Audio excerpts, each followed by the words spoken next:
Today, we're here bringing you guys the top 10 tips for new players inside of Clash Mini.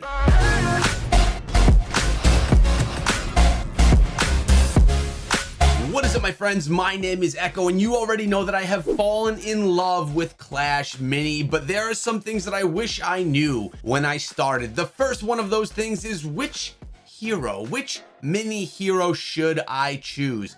The Shield Maiden, the Barbarian King, and the Queen are your choices when you first unlock the game. When you unleash Clash Mini into your life, those are your choices. A lot of people think that the Queen, because the Queen is so strong in Clash of Clans. Many think the Barbarian King because he's just iconic inside of Clash of Clans, but actually, the Shield Maiden, in my opinion, is the strongest hero to start with inside of this game. And the reason being, your main hero, the one you start with, is going to be your strongest hero. They're going to have more upgrade opportunities, and for a long time in the game, especially if you're free to play, that hero will be the one that you have at the highest level. You can unlock the Monk and the Countess later on, don't worry about those, but in my opinion, the Shield Maiden is the best choice, the easiest to build out around, and the most versatile in all the different creations that you put together.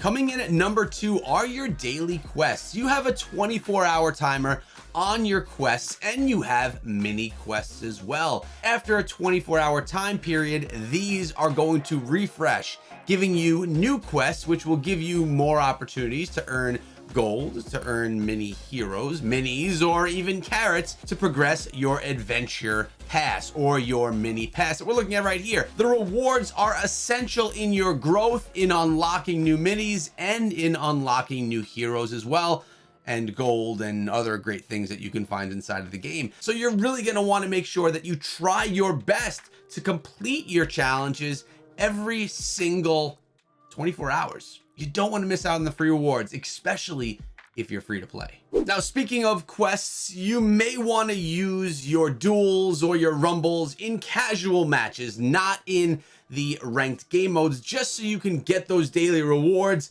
without the punishment of losing ranked, because you may be using a mini that you don't like, that you don't play as well with, or that may not be upgraded all the way. So go in on casual when you're doing those quests. Now, I tend to believe that it's better to bring more minis to the board than to put maybe 2 minis and just upgrade them right away. Because you're gonna have, with more minis, you're getting more firepower, you're able to spread them out and put together different formations as well. Starting out right here, I went with my Shield Maiden, the Bowler, and the Mini P.E.K.K.A. I'm using the Bowler because I wanted to complete a challenge that I just completed, because we unlocked the Bowler today, which was exciting. Now we have a 3-on-2 on the map right now. We don't have anything that's too ranged. I mean, the Bowler has range, but not like that Electro Wizard up top.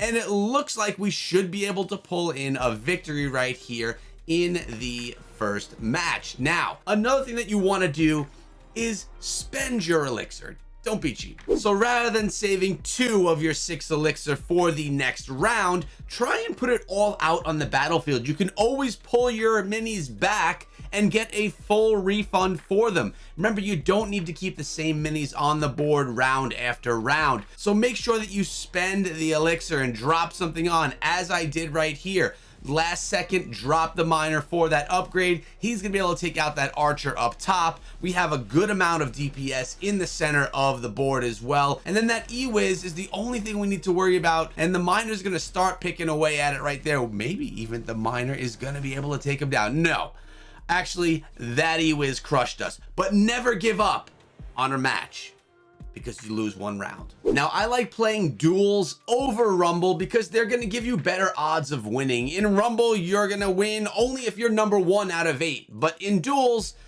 if you take first, it's because you beat your opponent. So you have a 50-50 shot. So if you're looking for victories, you have a better chance to win winning and playing in duels. Now, I did give you a mini tip in never give up, because you can always come back. Don't quit because you lose a round.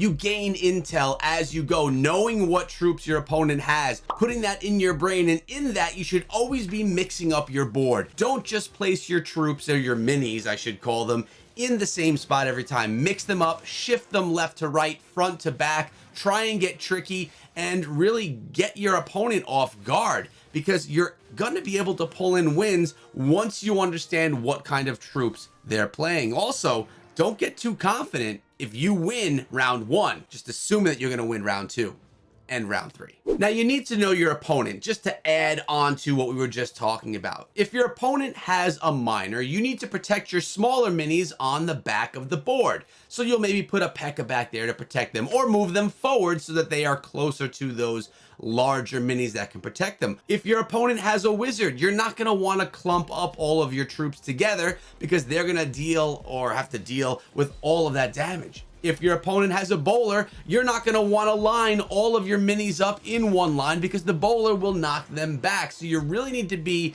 aware of what your opponent is playing so that you can properly set up the board when the round begins, when you're making your decisions. And I don't know if you noticed this, but I was down 2-1. Now we're in round 5, and whoever wins this round right here will win the entire match. So I was gaining intel along the way, learning what my opponents had. Unfortunately, my bowler missed that full line of troops, because again, we have to try and decide and think about what is our opponent gonna do? How are they gonna set up their minis, and what is their plan of action? And we need to outsmart them. That's what Clash Mini is all about. That's why I love it. But we have more tips, because we have to get in to ranked. Now, you know that you only have a certain number of challenge coins per day. You can earn them from getting hot streaks in ranked matches.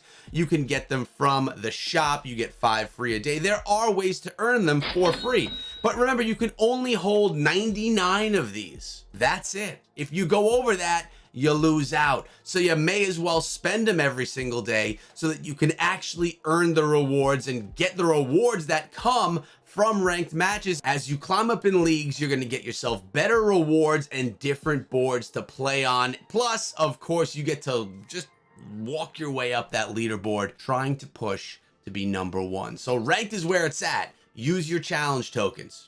That's why you have them. So now when you're playing ranked, you clearly want to pull in those victories, not only because you are a winner at heart and always want to win, but because you want to get those extra rewards. And as you climb up in the leagues, you get more gold for rewards, and the longer your hot streaks are, the more of those challenge tokens or those coins that you will get for free, so you can participate in more of these ranked events. Remember, we're in beta right now, and things can change. The structure of all of this can change upon global release. But for right now, this is how it is. I'm curious to see how the coins change when the game does come out globally, or maybe it's just going to stay as it is. But as we are right here, pulling in a victory in ranked, as we were down, but we came back yet again with the victory, getting the win streak, bumping it up to 6, and pulling in the 12 coins, 5 more trophies, and of course, the challenge coin. That's how you do it. Now, if you guys enjoyed this video and you plan on playing more Clash Mini, I'm going to ask you to subscribe to the channel, because it directly hooks me up right here. Leave a comment below as well with some tips that you may know or that you may think are important for this game, because you know what? We're all learning this together. I can't wait to bring you guys more videos for Clash Mini, not just because I am loving playing it, but I really do believe in the game and think that it has a massive future ahead. If you believe the same as me, come with me on the journey, sub the channel, and one day, like all other Supercell games, Code Echo may be relevant, or I should say will be relevant in Clash Mini, so consider using Code Echo in all Supercell games. Thanks for sticking around. I hope you found this video useful, and I'll see you guys back with another one very soon. See you there. Be good.